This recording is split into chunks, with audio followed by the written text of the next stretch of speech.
I get the idea that we've had a tumultuous 1 week here in the markets, but the melt-up recovery has been absolutely extraordinary. Dow futures, folks, right now up 96 points. We're really running in on 29,000 on the Dow. Neil, there's a point here where everybody has to climb on board.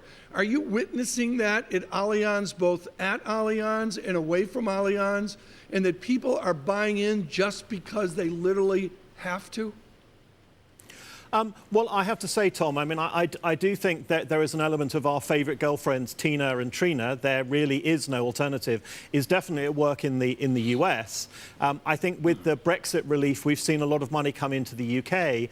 But I would seriously question if you've taken a certain level of risk with your investments, why now is the time at the beginning of this year, after such a fantastic run in all risk assets last year, why you'd want to add to that portfolio.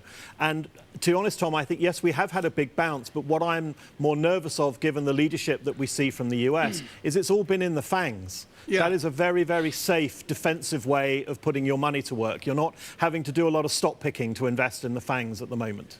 I strongly take your point there. One other idea percolating here, folks, away from all the analysis of Tehran, Baghdad, and Washington, is the idea of share buybacks. Are they a good thing, and are they holding up this market, including the FANGs? Well, I think the phenomenon of share buybacks has been predominantly a US one, and I think you're probably closer to the numbers than I am, but I think we're talking about $800 billion per annum is being taken out of the S&P every year. There's no doubt that it has been very supportive.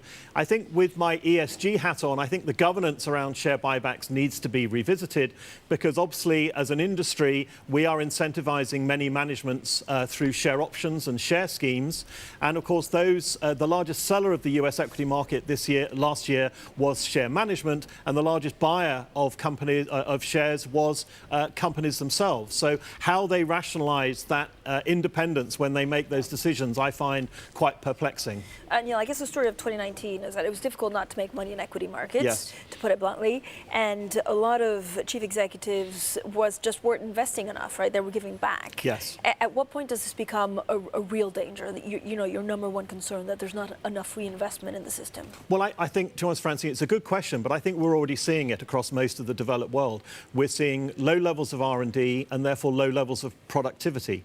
Many companies and many governments are not really doing the fundamental research that we now need to improve climate change, decarbonisation, maybe some of the new productivity-enhancing technologies of the future. And I think that's because, as an industry, we may have foreshortened many management's horizons into what's my return on a 3-year investment rather than on a 10-year investment.